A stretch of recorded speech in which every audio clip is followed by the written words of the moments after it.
entramos después en terapéutica, ¿cierto? Entonces, hacia el punto de vista de la terapéutica, si nosotros paramos para pensar hoy día, los que están en la clínica y preparándose, ¿cierto? Estudiando odontología o los que ya están con más experiencia, ¿cuáles serían los fármacos que les vienen en la cabeza que ustedes más utilizan para controlar dolor? Bueno, si nosotros hacemos una radiografía, vamos a decir así, miramos hacia el perfil de los prescriptores, porque existe perfil, existe una adherencia de la población a una terapia, existe el punto de vista de preferencia, porque en general yo tengo una buena efectividad que veo, ¿cierto? En mi clínica, por ejemplo, de los fármacos que funcionan bien, existe un perfil de prescriptores.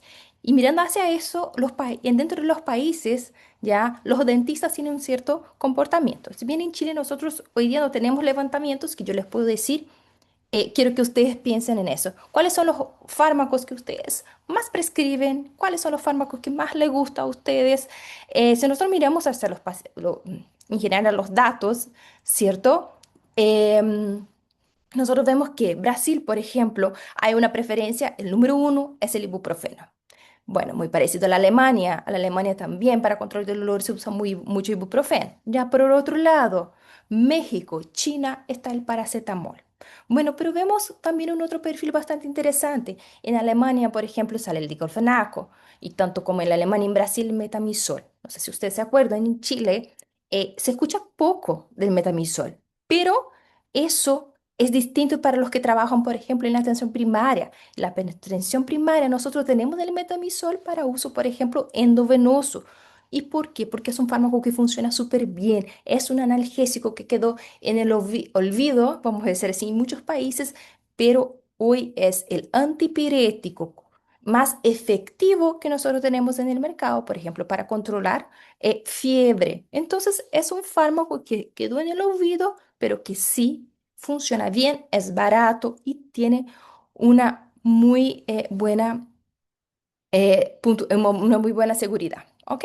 Y entonces también hay espacio, vemos el naproxeno, que es un fármaco que tiene un muy buen NNT, significa decir que su eficacia farmacológica es muy buena, es el naproxeno para controlar dolor en odontología. Aquí en China vemos que hay un espacio bastante grande que se lo toma el naproxeno y en México, por ejemplo, también allá empieza a aparecer el ketorolaco.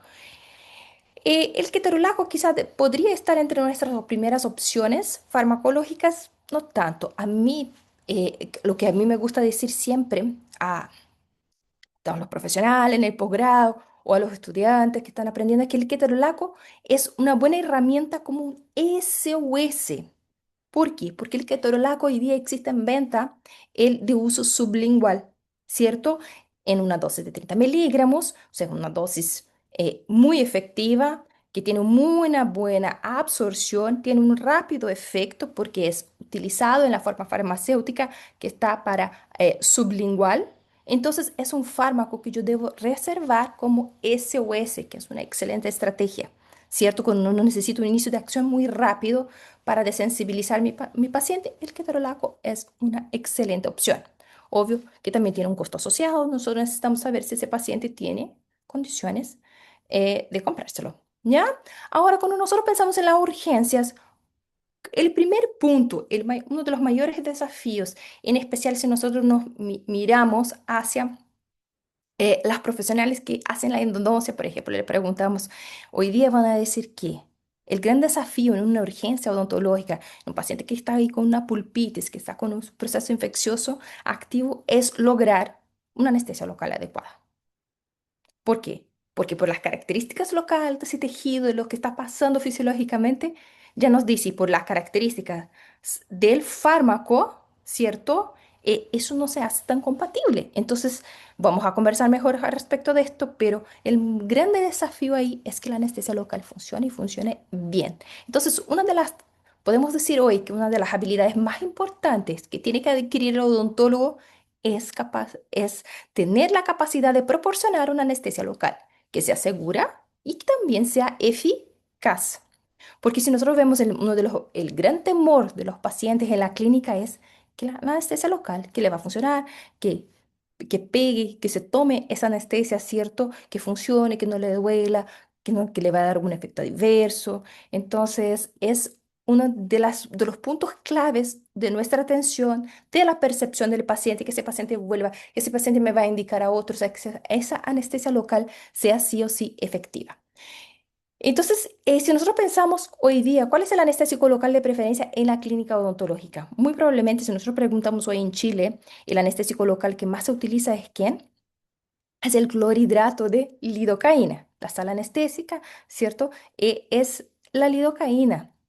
Entonces, pero cuando nosotros miramos revisiones sistemáticas con metaanálisis, ¿cierto? El más alto nivel de evidencia científica, cuando han realizado, ¿cierto? Que trae síntesis de estudios clínicos randomizados, lo que nosotros vemos es un otro perfil. Es una mirada hacia un otro anestésico local que no es tan utilizado quizá, pero algunos países sí, es el que más se vende. ¿Quién es? Es la articaína. Entonces, vamos a discutir bastante respecto de la articaína, por qué merece más espacio, por qué tenemos que tener una nueva mirada hacia ella. Porque nosotros vemos que la tasa de éxito en pulpitis irreversible está asociado también a buena elección del anestésico local y que hoy la articaína nos entrega una tasa de éxito del 73% de los casos. Mientras aquí vemos prilocaína 57, mepivacaína 55, bupivacaína 53 y la lidocaína el 12%. Bueno, ¿por qué esto? Vamos a conversar. Cuando nosotros pensamos en una anestesia local, entonces vamos a hablar, por ejemplo, del bloqueo del nervio velar inferior, ¿cierto? Muchas veces, ¿cómo nosotros definimos? Lo, hacemos la anestesia local, hacemos ese bloqueo del nervio velar inferior, ¿cierto? ¿Cómo nosotros revisamos que ese paciente esté anestesiado? Muchas veces nuestra conducta es preguntar al paciente si presenta alguna de las características. Por ejemplo, los labios están dormidos, hago una palpación clínica, ¿cierto? Hay de los tejidos circundantes, veo si esa mucosa está anestesiada, pero ¿será que eso es suficiente para que yo sepa si ese paciente está anestesiado? ¿Será que es adecuado que yo empiece el tratamiento y pregunto, ¿aquí duele? ¿Usted siente algo? ¿Cómo usted está? ¿Cómo es? Y empiezo a pinchar a ese paciente, hacer distintos análisis locales. ¿Será que esto es lo más adecuado? Bueno, entonces lo que nosotros vamos a pensar aquí es que la anestesia pulpar, ella necesita ser revisada adecuadamente. ¿Por qué? Porque ese preguntar, ese cuestionar al paciente, ese pinchar al paciente para ver si va a sentir el dolor y confirmar la anestesia, le puede generar más dolor y más ansiedad. Entonces nosotros tenemos que ser precisos cuando vamos a detectar si existe una anestesia local que realmente funcionó. Entonces, es una triade que aquí nosotros tenemos que tomar en cuenta, que es paciente, anestesia local y dentista. Entonces, son todos esos factores que necesitan llevarse en cuenta, ¿ok? Entonces, eh, pero hay algunos otros datos que me gustaría mostrárselos, que no siempre revisar si el labio está dormido, cuando nosotros vamos a hacer el bloque del nervio velar inferior, ¿cierto? No siempre que el labio esté dormido y que la prueba de los tejidos blancos, ¿cierto? Revisar ahí, pinchar esa encía, mucosa, labio, me garantiza la anestesia local efectiva. Significa, no siempre la pulpa va a estar anestesiada. Nosotros necesitamos confirmar si esa pulpa está anestesiada. ¿Por qué? Porque existe un dato bastante interesante. La anestesia pulpar, ella puede fallar en el primer molar mandibular, por ejemplo, en el 23% de los pacientes. Significa decir que ese paciente está con el labio dormido, ese paciente probó negativo para los pruebas de tejidos blandos, pero la pulpa todavía no está anestesiada. Entonces, yo no puedo dejar en blanco a realizar la prueba de vitalidad pulpar, que es la prueba de frío. Entonces, uno tiene que dejar de hacer la conducta más común, que es preguntar al paciente, ¿siente esto? ¿Le duele? ¿Y por qué? Porque eso genera ansiedad. Y la ansiedad, esa preocupación, esa conducta va a generar más dolor, puede generar más dolor y mala adherencia del paciente a la terapia, ¿ok? Entonces nos puede complicar más esa atención que ya es dificultad en un paciente que ya llega súper sensibilizado, que está con un diente ahí que tiene 3, 4, 5 días de evolución. Entonces es un paciente que ya tomó distintos fármacos y realmente está que no aguanta más y por eso busco la atención eh, odontológica. Bueno, ahora nosotros tenemos algunas preguntas que... que quiero contestar al largo de esta clase, que es, hoy día la articaína es un anestésico local seguro y eficaz para el tratamiento de rutina cuando comparado a la lidocaína. ¿Será que podemos reemplazar como nuestra primera opción en la consulta odontológica? ¿Cuál es el anestésico local más eficaz cuando nosotros hacemos infiltraciones bucales suplementarias? ¿Cómo lograr una anestesia local efectiva en los molares inferiores que son sintomáticos? Aquí le estoy levantando los principales desafíos ¿de qué? De que ese paciente esté bien anestesiado y que yo pueda realizar una muy buena intervención. Y aquí vamos a hablar de estrategias en un paciente que está en ese cuadro de hiperalgesia para que la anestesia local funcione, para que yo pueda hacer la intervención odontológica. Y si nosotros utilizamos la articaína por bloqueo del nervio alveolar inferior, ¿existe un mayor riesgo de parestesia? Porque ese es la gran cuestionamiento, el gran miedo de muchos endodoncistas. ¿Puedo hacer el bloqueo con articaína y no tener el miedo, el riesgo de la parestesia? Y existe una solución anestésica local superior en eficacia del bloqueo del nervio alveolar inferior, por ejemplo. Eso ahí nosotros vamos a tratar de discutir. Entonces, nosotros tenemos que recordar que la anestesia local es la pérdida de la sensibilidad. ¿Cierto? Nosotros vamos a perder la sensibilidad de la región, ¿cierto? A tratar y por medio de la depresión de la excitación de las terminaciones nerviosas libres, ¿cierto? Y o una inhibición del proceso de conducción, ¿cierto? De ese potencial de acción en los nervios periféricos. Entonces, eso es considerado la anestesia local. Y para la anestesia local, nosotros tenemos que recordar que cuando nosotros miramos hacia los anestésicos, ellos deben cumplir algunos factores, ¿ok? Ellos no pueden irritar los tejidos, tienen que tener una baja toxicidad, ¿cierto? Tienen que tener un buen un tiempo de latencia. ¿Qué significa el tiempo de latencia? Ya ese concepto farmacológico que nosotros estudiamos allá en farmacocinética, ¿cierto? Es el tiempo que se demora desde que un fármaco es administrado hasta que pueda tener entonces sus primeros efectos. Entonces, es el tiempo desde la administración hasta que yo tenga entonces ese primer efecto del fármaco. ¿Ok? Entonces, cuando ese fármaco pasa a tener su acción. Ese fármaco también no debe ser irritante a los tejidos, tiene que estar esterilizado, no puede contaminar de ninguna forma la región a tratar, tiene que tener un efecto transitorio, o sea, yo no puedo tener un efecto que sea permanente, ¿cierto? Ahí son algunas de las características que deben cumplir esos anestésicos locales. Bueno. Ahora, cuando nosotros pensamos en comparar, ¿cierto? Hoy día una de las grandes preguntas que nosotros tenemos, una de las grandes inquietudes, y eso es un tema que muchas veces nosotros discutimos muy poco en pregrado, ya muchas veces poco también se levanta en posgrado. Y ahora nosotros siempre discutimos bastante esos temas más del punto de vista de especialidad, ya más con los endodocistas, pero eso es muy importante que el cirujano dentista los conozca y especialmente porque las urgencias y esos tipos de desafíos son constantes, ¿ok?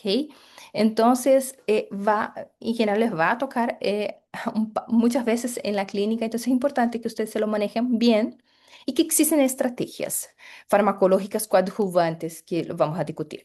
¿Es la articaína hoy día el anestésico local seguro y eficaz para un tratamiento dental de rutina? Cuando nosotros comparamos con la lidocaína, por ejemplo, bueno, ¿qué es lo que dice la evidencia científica? Entonces aquí les voy a mostrar un artículo científico que hace una comparación, es un artículo que trae un levantamiento, una síntesis de los resultados de varios ensayos clínicos randomizados y compara la eficacia de articaína con lidocaína y al revisar eso también ve su seguridad. Bueno, ¿qué es lo que nosotros vemos cuando comparamos, revisamos los datos de ese artículo científico? Es que es una revisión sistemática, ¿cierto? Con metaanálisis. Aquí nosotros tenemos el resultado. ¿cierto? Uno de los principales resultados de ese review. Y aquí nosotros vemos es un forest plot, ¿cierto? Un gráfico en bosque, podemos decir ya, un forest plot. Y aquí nos muestra todos los estudios que fueron incluidos, los ensayos clínicos, ¿cierto? Que tenían esa pregunta de investigación, comparar tasas de éxito entre los dos distintos anestésicos locales. Y lo que nosotros vemos acá en los principales resultados, la sumatoria de los eventos de esos distintos ensayos clínicos, es que existe un resultado positivo, ¿ok? Para la articaína, que la articaína se ha demostrado ser más eficaz en esos bloqueos. Y aquí fueron considerados tanto bloqueo regional como infiltraciones, en tanto en maxila como en mandíbula, ¿ok? Entonces, si bien hay una heterogeneidad, importante en esos ensayos clínicos, es decir, que habían variaciones entre los modelos, entre el protocolo de esos ensayos clínicos, pero en la sumatoria de los eventos lo que nosotros vemos es que no se puede anular los resultados encontrados, que son resultados bastante positivos, ¿cierto? Y son en favores a la articaína, donde nosotros tenemos una chance de 2,17 veces más una eficacia para la articaína cuando comparada con la lidocaína. ¿Ok?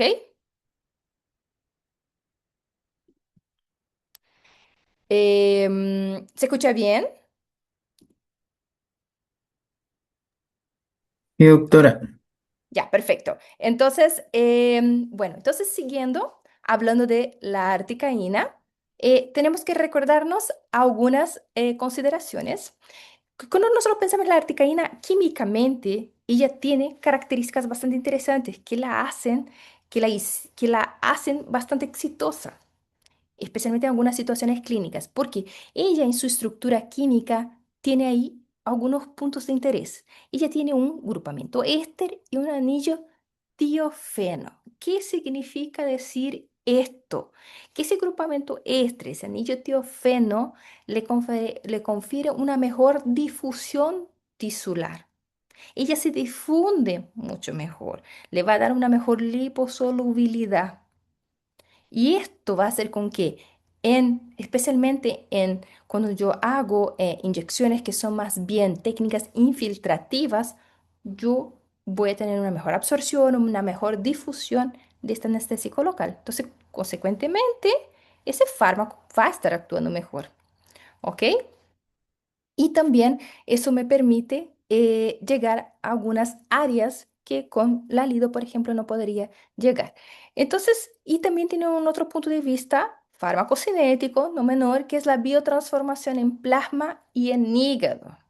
Esa biotransformación dual también hace con que sea más segura en algunos perfiles de pacientes. ¿Ok? No siento un paciente donde yo no puedo depender mucho de una metabolización hepática. Esa biotransformación dual puede ser bastante más interesante cuando lo miro hacia la erticaína. Entonces, características para comparar, ¿cierto? La articaína ella tiene un tiempo de latencia menor, entonces por esa liposolubilidad, esa mejor difusión tisular, entonces ella va a actuar más rápidamente que la lido, por ejemplo, y también se ha mostrado consistentemente que tiene mejores tasas de éxito, tiene más éxito cuando comparado la lido, pero no son todos los pacientes obviamente que van a ser candidatos para la articaína, ¿cierto? Nosotros tenemos que pensar que hoy día está limitado el uso, claro, de acuerdo con la edad, porque los niños, eh, idealmente uno debe utilizar desde los 4 años de edad, ¿ok? Hay autores que prefieren aumentar un poquito este rango de edad, ya prefieren utilizar la articaína ya solamente desde los 7, 8 años, algunos autores, pero sí o sí no utilizar antes de los 4 años de edad, ¿ok? Ahí también tenemos que ver los pacientes que tienen una característica especial, que es la porfiria hepática, ¿ok? Entonces a esos pacientes nosotros preferiríamos, claro, la bupivacaína y para pacientes, claro, con insuficiencia cardiovascular, ahí ya son pacientes que ya van a tener también la restricción del vasoconstrictor, todo eso en ese sentido, entonces ahí nosotros pendemos hacia otro. anestésico local. Ahora, cuando miramos el clorhidrato de lidocaína, ¿cuál es la seguridad? Porque eso es otra pregunta a contestar. Entonces, existe un grupo bastante grande de endosistas que tienen miedo a la parestesia. Es una de las características que nosotros discutimos. ¿Existe real riesgo a la parestesia? Bueno, ¿qué es lo que nosotros sabemos? Es que mirando hacia sus ensayos de seguridad, los ensayos clínicos que evalúan el riesgo, por ejemplo, a tener una parestesia con el uso de la articaína, ¿qué es lo que se ve? Que, por ejemplo, aquí en un ensayo bastante grande, en un estudio realizado por la Asociación Americana Odontológica, que se han visto que dentro de aquí de unos ensayos clínicos que agrupó más de 1.000 pacientes, existieron, por ejemplo, 6 casos de parestesia en todos los estudios que fueron incluidos en esta revisión y que 4 fueron del grupo de la articaína, mientras 2 fueron del grupo lidocaína. Entonces, si nosotros vemos esa diferencia solamente entre de 2 pacientes, es muy pequeña y no es significativa desde el punto de vista poblacional. Pero aquí podría estar asociada esta mayor toxicidad, pero son 2 pacientes. Eso es en una muestra, claro, quizá pequeña, uno podría pensar, pero no es una muestra pequeña. Aquí nosotros tenemos una muestra bastante grande, son más de 1.000 pacientes y tenemos una diferencia de 2 pacientes aquí con un mayor riesgo a tener parestesia. Entonces, lo que nosotros vemos en las características que podrían explicar hoy, que se sabe, ¿por qué será que la articaína podría tener más chances o por qué se ha creído esto en algún momento? Es porque la articaína está con su sal más concentrada. Al estar al 4% y una deposición muy rápida, por ejemplo, en la zona nerviosa, ¿cierto? Por ejemplo, podría entonces generar más chances de esa parestesia local. Entonces, lo que uno tiene que ver aquí es que existe entonces un mayor porcentaje de esta sala anestésica que tiene que difundirse y que, claro, también puede ser un error de técnica o entonces simplemente en una inyección que sea mucho más rápida y que tenga una absorción muy rápida en una zona nerviosa, tenemos un sal ahí que está al 4% y que esto podría entonces generar un poquito más de chances de la parestesia. Entonces, algunos destaques que hoy día yo les traigo aquí, por ejemplo, de todo lo que se conoce de los anestésicos locales, de la articaína, qué es lo que se sabe, que se está probado y que es un consenso en la literatura científica actual. Es que si el inicio de acción es más rápido de la articaína, tiene una mayor duración de efecto que el alido, especialmente para infiltraciones bucales. Entonces, podemos decir que siempre que lo vamos a hacer en infiltración bucal, articaína es superior. De hecho, se ve que hasta, por ejemplo, en la región de maxila, infiltraciones bucales son suficientes para lograr una buena anestesia local. Entonces, que en muchos casos yo no necesito ni el bloqueo regional. Entonces, así de efectiva es por su liposolubilidad y por esa característica de buena difusión tisular. Entonces, la tasa de éxito de la articaína es más alta que la lido que la MEPI en infiltraciones. Eso es probado sí o sí. La articaína se puede utilizar como infiltración bucal para un tratamiento invasivo en molares mandibulares en niños de 8 a 15 años. Entonces, se sabe que cuando yo quiero realizar un tratamiento más invasivo, voy a realizar infiltraciones bucales. La seguridad en niños está probada desde los 8 hasta los 15 años. Entonces, esa ventana, entre los 4 a 8 años, no hay un consenso en la literatura científica, ¿ok? Entre los investigadores, entre los cientistas, para que les quede claro. No hay una tasa de diferencia de éxito en bloqueos mandibulares. Entonces, cuando nosotros pensamos en infiltración, articaína, en el bloqueo mandibular, todavía es comparable la tasa de éxito con la lidocaína. Y ahí yo les voy a comentar cómo hacer lo más efectivo posible. Entonces, hoy día, si yo quiero realizar el bloqueo del nervio alveolar inferior, ¿cuál es el mejor anestésico local? Para realizar el bloqueo del nervio alveolar inferior, lo podemos hacer con la lidocaína. Pero cuando vamos a complementar y realizar la infiltración bucal, sí o sí hacemos con la articaína. Entonces no es el mejor anestésico, pero sí la mejor selección que el bloqueo lo hacemos con la lido y después complementamos con articaína. Y así tenemos la mejor combinación terapéutica y y el mejor protocolo para los pacientes, ¿ok? Entonces, y se ha demostrado que la artecaína es segura, ese mal riesgo de la parestesia no es comprobado, ¿ok? Y lo podemos usar como rutina, ¿ok? Ahora, caminamos, avanzamos con eso. Yo tengo ese paciente con esa pulpitis, llegó en esa urgencia, está con esa hiperalgesia, 5 días de evolución, ¿cierto? Yo hice el bloqueo con alido, complementé con articaína. Idealmente hoy también se sabe que la cantidad, el volumen también es importante, entonces utilizar una buena cantidad del anestésico local, es decir, que al realizar el bloqueo del nervio alveolar inferior, yo puedo utilizar hasta 2 tubos de la sala anestésica, ¿ok? Después complemento con la articaína. Si yo hago esto y todavía no tengo una anestesia local efectiva, ¿qué hago? Aquí vamos a buscar otras estrategias farmacológicas complementarias, que esa es la idea, de saber más alternativas, qué más debo hacer, cuál es la mejor terapéutica, ¿cierto? En especial que el mayor desafío son los molares inferiores, ¿ok? Son los grandes problemas y son los grandes temores hasta de los endodoncistas, ¿ok? Cuando nosotros pensamos en tejidos locales que están inflamados, ¿qué es lo que pasa? ¿Por qué el anestésico local no se difunde bien? ¿Por qué la anestesia local no funciona? Porque existe una condición local, ¿cierto? ¿Qué es lo que pasa? Que cuando un tejido está inflamado, está infectado, hay trauma local, nosotros tenemos una condición que es una región mucho más acidificada, ¿cierto? Y al estar más ácido con un pH más bajo, aquí decimos, por ejemplo, pH de 7,1, eso hace con que ese sal anestésico, cuando llegue a esta región, él quede en su forma más ionizada. Al estar más ionizado, nosotros tenemos menos fármaco logrando pasar la barrera, ¿cierto? La membrana de esa neurona. ¿Y qué pasa? Si nosotros tenemos menos fármacos para llegar a su sitio de acción, menos acción va a tener y más poco efectivo va a ser. Entonces, y además de esto, hay otras cosas. No es solamente esto que hay poco fármaco llegando a su sitio de acción. Nosotros tenemos una región que está inflamada, está infectada, está vasodilatada, ¿cierto? Ahí nosotros también tenemos un agravante, tenemos más permeabilidad, menos fármaco llegando y también se sabe que ¿dónde actúa el anestésico local? En los canales de sodio. Esos canales de sodio en una situación como inflamación, infección, ¿qué pasa? Están súper regulados, son sobre regulados, están sobreexpresándose.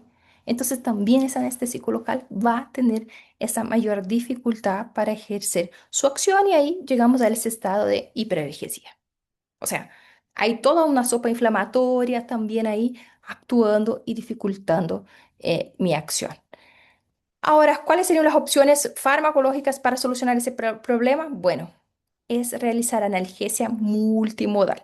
Ya es entonces un término que se usa muy actualmente, analgesia multimodal, que es complementar la acción utilizando otros fármacos, otras vías, ¿cierto? O más que vías, ¿no? Porque en general nosotros preferimos para los fármacos de la vía oral, pero aquí pensamos en complementar con el uso de otros fármacos con otros mecanismos de acción. Una de las posibilidades que muchas veces puede ocurrir que la anestesia local no funcione es porque ese paciente es muy ansioso, tiene mucha ansiedad, cierto, el tratamiento, tiene miedo, tiene fobia, por ejemplo, y la ansiedad se sabe hoy día que es un agravante para que un paciente tenga una mayor perspectiva de dolor. Uno de los temas es utilizar, por ejemplo, sedantes, que serían las benzodiazepinas, en un grupo de fármacos, ¿cierto? Que una clase de fármacos es que podría ser utilizar las benzodiazepinas. En Chile, hoy es reconocido por el Instituto de Salud Pública como un fármaco que puede ser utilizado por esa sedación, como sedante en odontología, por ejemplo, sería el midazolam, el dormonid, ¿ok? Bueno, pero dentro de los grupos de la benzodiazepina existen otras posibilidades, que sería la Lorazepam, lorazepam y diazepam. ¿Ok? Hay otras opciones. Entonces, el midazolam, si lo miramos, existe el Dormonid, con dosis que pueden variar desde el 7,5 hasta 15 miligramos. Para una atención odontológica donde queremos controlar ansiedad, por ejemplo, de mi paciente, utilizamos la menor dosis posible. ¿Cuál es el gran problema del uso de las benzodiazepinas? De hacer una sedación, control de ansiedad en mi paciente, que claro, son fármacos que actúan sobre el sistema nervioso central, que pueden causar ahí una cierta depresión en el sistema nervioso central. Entonces, ¿cuál es el? Que ese paciente necesita estar acompañado o qué. Si ese paciente va a tomar ese ansiolítico, ese paciente, necesitamos que ese paciente espere, pase sus efectos para que pueda salir de la consulta odontológica, pero tiene que, y nosotros tenemos que orientar que esté acompañado, si es que lo va a hacer uso, no puede manejar y todo esto. Entonces ahí entra un poquito de desafío, existe mucho temor por parte de los odontólogos por no tener experiencia durante su formación por el uso de los fármacos, los ansiolíticos. Entonces es ahí uno de las, a veces una de las imposibilidades, ¿cierto?, que limita el uso. Ya interesante que también de estos fármacos, de esas clases, nosotros tenemos alprazolam y el clonazepam, por ejemplo, que tienen en sus formatos sublingual. Entonces es bastante interesante también si el paciente tiene una crisis de ansiedad, por ejemplo, en la consulta odontológica, uno de esos dos fármacos yo debería tener como un SOS, ¿ok? Para una crisis de ansiedad. Entonces, eh, es una posibilidad el uso de los ansiolíticos. Bueno, pero ahora no me gusta recetar los ansiolíticos, no tengo experiencia. Bueno, entonces, ¿qué otra posibilidad yo tengo para me ayudar cuando ese paciente que llega con muchos días de, que está sintiendo dolor, está con una hiperalgesia? ¿Qué es lo que yo debería hacer? Bueno, otra opción para la analgesia multimodal que es usar AINES o corticosteroides. Entonces, ¿pero en qué momento uso eso? Antes de iniciar la anestesia local. Idealmente, yo utilizo eso 30 minutos antes del procedimiento. Entonces, ese paciente llega, ya se hace ahí ese levantamiento, que ese paciente va a necesitar la atención, es un paciente que está muchos días con dolor, entonces ya yo lo medico antes de hacer la intervención, ¿ok? Mientras está ya en la sala de espera, ese paciente ya debería ser medicado ahí con un AINE o un corticosteroide, por ejemplo. Bueno, claro, el corticosteroide nosotros utilizamos si no hay una infección asociada. ¿Ok? Bueno, aquí dentro de los fármacos para control del dolor, recordamos que paracetamol, metamizol no son AINES verdaderos, no tienen la acción antiinflamatoria. Entonces, para ese tipo de mecanismo de analgesia multimodal, no lo utilizamos, ¿ok? El ibuprofeno está aquí a un ladito, ¿ok? ¿Por qué está al ladito? Porque el ibuprofeno si bien es una AINE, tiene poca capacidad antiinflamatoria, ¿ok? Lo tenemos que utilizar en dosis bastante altas, que son como sus dosis máximas, para que tenga una capacidad antiinflamatoria suficiente. Entonces, ¿qué fármacos para una analgesia multimodal antes de la anestesia local me pueden ayudar para que eso sea efectivo? Ketorolaco, ketoprofeno o difeclofenaco. Dosis única, 30 minutos antes del procedimiento. Excelente, apoye mucho al odontólogo. Aquí le puse una forma aquí a un ejemplo comercial, ya de una marca comercial, por ejemplo el Burten, ahí que es un comprimido sublingual bastante interesante, ok, para ser utilizado. Aquí el SOS. Ahora, ¿usted ya habían escuchado el término de utilizar un corticoide submucoso? Eso es bastante interesante. Quien domina mucho esto son los cirujanos maxilofaciales. Ya el uso de corticoides submucoso es utilizado ya en cirugía de terceros molares para el control en el postoperatorio, en especial de edema. Aquí nosotros podemos utilizar como una ayuda local para el éxito de ese mi tratamiento y también para reducir esa inflamación, ese edema localmente que tiene el diente. ¿Cómo se hace esa aplicación de esa inyección?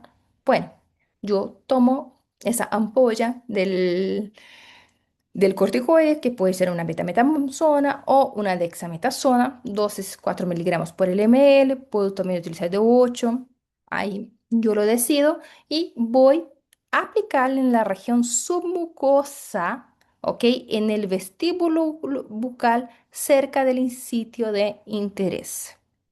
¿Ok? Entonces cercano, más cercano, punto del periápsice del diente a ser intervenido.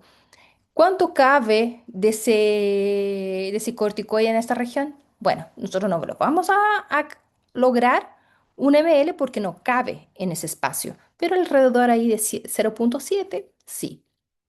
Entonces, es una estrategia hoy día muy válida, ya, además con el apoyo para el control de dolor, también para el postoperatorio. Entonces, se ha visto que es bastante efectivo, que los pacientes tienen una mejor percepción a lo largo del tiempo y que es una buena estrategia, no solamente en cirugía maxilofacial, pero también se ha visto en endodoncia. ¿Ok? Entonces, además de esto, también hay estudios de revisiones sistemáticas con metaanálisis que evalúan el uso de los antiinflamatorios no esteroidales, los AINES, de distintos clases, vamos a decir así, ¿cierto? De distintos principios activos, de distintos principios activos para el apoyo, ¿cierto? Para control de dolor en un bloqueo, por ejemplo, del nervio velar inferior. Aquí en ese estudio, es un estudio de un grupo brasileño, hicieron una revisión sistemática con metaanálisis donde evalúan el efecto del ibuprofeno. Si bien el ibuprofeno, ¿cierto? Yo les había comentado, tiene poca capacidad antiinflamatoria. Pero aquí lo evalúan el ibuprofeno. ¿Por qué? Porque en Estados Unidos hay más estudios, porque hay una buena adherencia, la población utiliza mucho el ibuprofeno. El ibuprofeno es uno de los antiinflamatorios ahí que la población más le gusta, entonces por eso decidieron esa opción de evaluar el ibuprofeno por esa buena aceptación y porque hay muestras para evaluar y hay casos clínicos para esto también, ¿cierto? Entonces, para poder saber si es analgesia multimodal, utilizando un fármaco en el preoperatorio, un AINE, antes del bloqueo, si funciona o no, y si sirve y si es una buena estrategia. ¿Qué se ha visto? Que sí, que es positivo, ¿ok? Entonces, el ibuprofeno en el preoperatorio funciona, es una estrategia válida y eso que tiene una capacidad antiinflamatoria limitada. ¿Ok?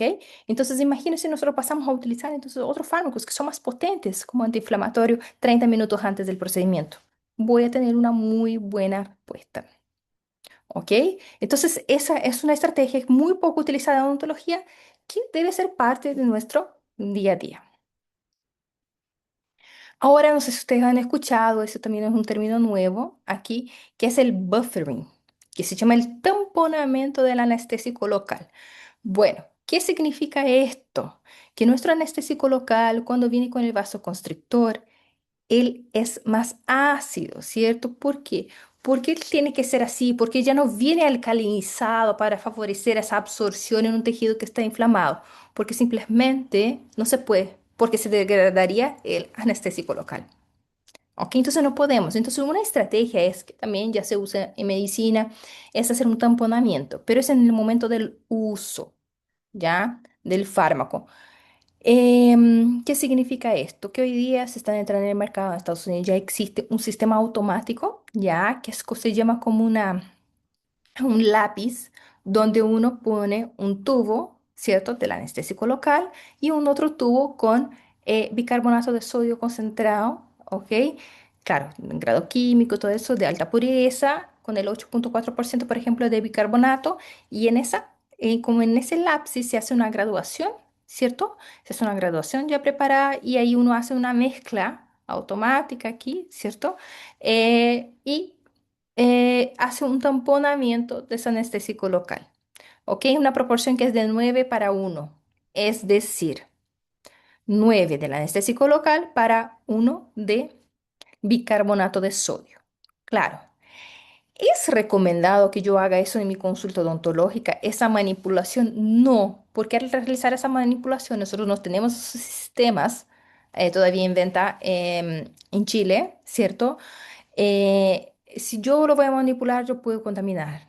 Entonces, puedo hacer en una forma no tan adecuada. Entonces, idealmente hoy día no se recomienda menos que en el momento que pase a llegar esa tecnología, ¿cierto? Ese sistema a Chile. Entonces, aquí, si nosotros lo vemos, es cómo haría, cómo se hace en Estados Unidos, al menos, ¿ok? En un ambiente más hospitalario y todo esto, es que se toma el tubo, se remueve 0,18 ml y después se pone de bicarbonato de sodio, se mezcla y ahí yo tengo una solución más alcalinizada.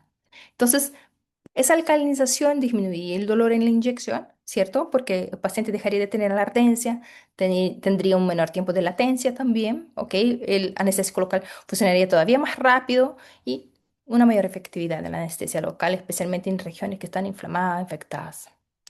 Ahora, ok. ¿Cómo lograr una anestesia local efectiva? Por ejemplo, en esos casos de urgencia que llego con una infección odontológica avanzada, ¿cierto? donde yo he intentado estrategias anteriores, vamos a complejizar, ¿ok? He intentado hacer como una anestesia multimodal, con en el preoperatorio, intenté realizar la anestesia local, tampoco. Todo esto, nada funcionó. Entonces, nada, ese paciente continúa complejo. Bueno, ¿cómo lo hacemos? Porque otro punto que uno tiene que considerar es técnicas anestésicas ahí. ¿Ok? Entonces, si nada de lo anterior, farmacológicamente hablando, no me está funcionando, yo tengo que cambiar de técnicas anestésicas. ¿Ok? Que son técnicas anestésicas que nosotros llamamos más alejanas. ¿Ok? Que son las técnicas, ¿qué pasa? Por ejemplo, aquí, cuando nosotros preferimos esas técnicas más lejanas, yo voy a estar más lejos del foco infeccioso, ¿cierto? Voy a utilizar ahí una anestesia que sea más bien troncular. ¿Cuáles son las técnicas? Para que ustedes se recuerden, sería utilizar, por ejemplo, en maxila, la técnica de Carrea, que es el bloqueo troncular del nervio maxilar. ¿Ok? Es una técnica que, claro, va a necesitar del operador mucho más expertise en el área, ¿cierto? Muchas veces no se enseña en pregrado, lo reservan los especialistas. Claro, uno tiene que usar la aguja larga, 35 milímetros, dobladita, los 45 grados. Aquí vemos el uso de la técnica, ¿cierto? Es una técnica más posterior, más profunda, de mayor riesgo, entonces la tengo que dominar. Sí, en el caso de querer utilizarla, ¿ok? Y en mandíbula lo que yo podría pensar en uso de Go Gates, ¿ok? El Go Gates también es una otra opción de técnica, ¿ok? Un poquito más a la distancia, entonces en caso de una infección odontogénica más avanzada, entonces es una otra opción. Claro, tiene sus riesgos, ya como podría ocurrir una mayor infección del sitio de punción, es una zona más ricamente irrigada, ya en los puntos de reparo. Entonces, porque si nosotros miramos los puntos de reparo intraoral, por ejemplo, en la zona del premolar inferior, a la altura del segundo molar maxilar, entonces me va a tocar en una región que es mucho más irrigada, ¿cierto? Está en una región preauricular, entonces el paciente puede tener un cierto dolor o trismus eh, en consecuencia del uso de esa técnica, por ejemplo. ¿Ok? Pero es una posibilidad, pero aquí, claro, el operador necesitaría estar bastante experimentado. ¿Ok? Entonces, aquí vemos en la imagen eh, como los puntos de reparo, tenemos puntos de reparo extraorales, intraorales para una buena aplicación de la técnica. Pero si no manejo esas técnicas, que son técnicas un poquito más avanzadas, yo sé solamente realizar la técnica que, por ejemplo, bloqueo del nervio velar inferior, la de Spix, en mandíbula, hacer los bloqueos regionales clásicos, no los domino. ¿Hay otras posibilidades? Sí, hay más posibilidades. ¿Ok? Y ahí vamos. ¿Y si el diente está sensible? ¿Ok? Seguimos con el problema de la pulpa, ¿cierto? El labio está anestesiado, pero el diente está sensible. Significa que esa pulpa no está anestesiada. ¿Qué más estrategias puedo utilizar? Allá vamos. ¿Qué es lo que, cuando hay una inflamación presente, ya yo intento realizar el bloqueo del nervio velar inferior más la infiltración vestibular y falla? Ahora, depende del tipo de falla, ¿ok? Ahora, si falla, el diente está sensible, labio anestesiado, yo puedo intentar una técnica llamada intraligamentaria. Entonces puedo complementar esa anestesia local con una inyección intraligamentaria en el caso que yo no tenga el acceso a la cámara pulpar. Ahora, otro punto que funciona sí o sí, que es súper preciso, es realizar, entonces, cuando hay acceso a la cámara pulpar, es hacer una anestesia local intrapulpar. Entonces, difícilmente te va a fallar si haces esa aplicación intrapulpar, funciona súper bien. Ahora, también existe la posibilidad de uso de una técnica intraósea. Ok, es un poquito más invasiva, pero está la otra posibilidad. Ahora, otra falla que puede ocurrir es cuando hago el bloqueo del nervio velar inferior, por ejemplo, hago una infiltración vestibular y ni el labio, ni al menos el labio está anestesiado. ¿Qué hago? Bueno, ahí yo debería partir para técnicas como Go Gates o aquinosis. La aquinosis es la técnica de boca cerrada, ¿ok? Y esas sí son súper efectivas en casos como este, ¿ok? Y siempre recordar, el bloqueo lo voy a hacer con la lidocaína y complemento con articaína. ¿Ok? Y eso es lo que debería ahí ser suficiente entonces para que yo logre una mejor efectividad. Entonces, hay una comparación de las técnicas, ¿cierto? Go Gates y Equinox, básicamente yo reservo para esos casos más complejos, ¿cierto? Donde hay una falla del bloqueo nerviovalvular inferior de la técnica de Speaks, por ejemplo, yo reservo Go Gates y Equinox para los casos de falla, ¿ok? Y claro, hay una mejor dificultad y son características ya de la técnica, entonces, claro, puedo tener mayor riesgos en el postoperatorio porque son técnicas más difíciles. Entonces, en general, necesito entonces que el operador esté más entrenado para ellas. Ahora, hay un estudio nuevo, no tanto, vamos a decir así, cierto, pero que poca gente lo conoce, em, que muestra que los volúmenes del anestésico local también importan. Entonces, se ha visto que logro una tasa de mucho más éxito cuando yo utilizo más volumen del anestésico local. Más volumen, ojo, ¿cuánto? Lo que pasa es que en ese espacio, todo ese espacio donde yo realizo el bloqueo del nervio valar inferior, por ejemplo, esta zona existe una capacidad de volumen que yo puedo aplicar. ¿Cuánto es que lo que me cabe son dos tubos? Entonces, claro, para que yo llegue a aplicar más, yo tengo que esperar al menos 30, 40 minutos, ¿cierto? No es lo ideal, pero para el bloqueo es un volumen que me cabe serían de dos tubos. Entonces, y el uso de esa capacidad máxima, de ese volumen máximo, también lo hace mucho más efectiva la anestesia local. Entonces, el volumen también pueden apoyar en esto. Y ahora, ya estamos casi finalizando, ¿ya? Pacientes con compromiso sistémico, ¿qué es lo que yo tengo que tener cuidado?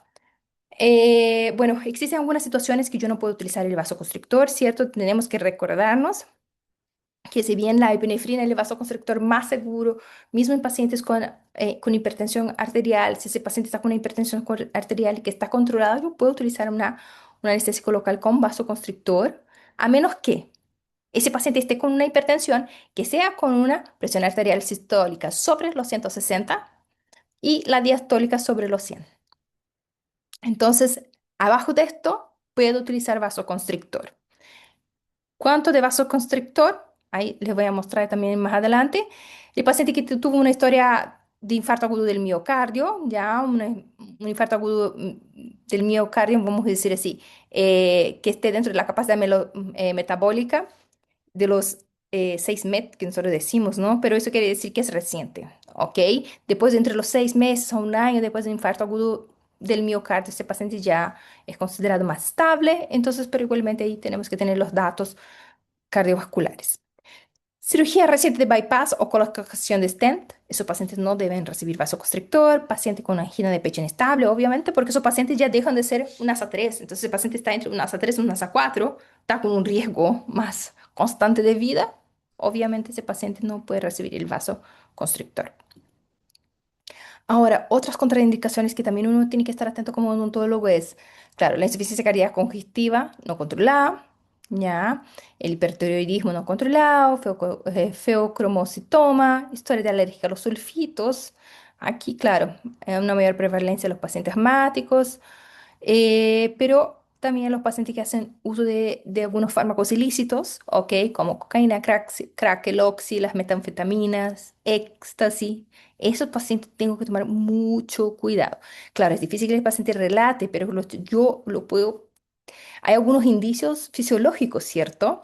Como la frecuencia cardíaca, la ansiedad que ese paciente puede tener. Entonces, ¿qué es lo que se recomienda en casos como este? Es esperar al menos mínimo 24 horas para el uso de la anestesia local. Y cuando lo voy a usar la anestesia local sin vasoconstrictor o si voy a usar un vasoconstrictor que sea con epinefrina, felipressina en el caso, ¿no? Pero la felipressina no está disponible en Chile. Entonces, sin el vasoconstrictor. Bueno, lo otro es el uso de vasoconstrictor en pacientes cardiovascular. Puede utilizar si es un paciente con problema cardiovascular, un paciente hipertenso, porque hay un mito al respecto de esto, ¿no? Paciente cardiovascular, ¿tengo que usar siempre sin vasoconstrictor? No, si es un paciente como yo hablé, que está con una presión arterial con menos de 160/100, entonces ahí yo, ¿qué es lo que yo puedo hacer? Lo que se ve es que ¿es seguro? Sí, sí es. Puedo utilizar el vasoconstrictor. Entonces, ese paciente está con la enfermedad controlada. Puedo ya, la tolerancia, aquí va dentro de la tolerancia. Entonces, puedo utilizar hasta 2 tubos de la sala anestésica con vasoconstrictor. Y claro, tratar de realizar siempre los procedimientos lo más corto posible y con una menor duración. Entonces, se ha visto que sí, sí es seguro, ya que ese paciente no tiene mayor riesgo de arritmia y a ningún otros eventos más graves. ¿Ok? Ahora, como consideraciones finales, ya les quisiera agradecer mucho su atención. Em, ¿Cómo lograr esa anestesia local efectiva en esos casos de hiperalgesia, esos pacientes que llegan a urgencia? Entonces, es un balance. Ya, eso todo es un balance entre una buena selección del fármaco, ¿ok? Del anestésico local. Entonces, no siempre no vamos a usar el mismo sal anestésico del principio al final. Entonces, ahí podemos balancear, ¿ya? Entonces, vemos que bloqueo es mejor un sal anestésico para complementar, infiltrar es mejor otro. Además, podemos pensar en una premedicación de ese paciente también con el uso de los antiinflamatorios, ya antiinflamatorios que tengan un buen tiempo de latencia, que se absorban súper rápido, que tengan un buen inicio de acción. Entonces, tratar de identificar si ese paciente es un paciente ansioso, ahí pensar quizá en un control de esa ansiedad. El otro, usar buen volumen de la sala anestésica. ¿Qué más? Pensar que también puede haber variaciones anatómicas, que muchas veces las personas se olvidan, porque puede ser que esa anestesia local no esté funcionando porque ese paciente tiene una bifurcación a la salida, ¿cierto? Ahí en el nervio velar inferior. Entonces, eso también me va a exigir un uso de una otra, en ese caso, una otra técnica anestésica. En ese caso de variabilidad anatómica en general funciona mejor que Akinosis o Go Gates. Entonces es un conjunto de factores, pero la farmacología hoy día se sabe que es siempre multimodal. Entonces la combinación de buenas técnicas, buena cantidad, ser preciso con la cantidad del fármaco y también ahí ver las necesidades individuales de mi paciente. ¿Ok? Eso que los tengo para contar. Les agradezco muchísimo y estoy aquí dispuesta a contestar preguntas si hay para finalizar alguien, si tenemos tiempo también para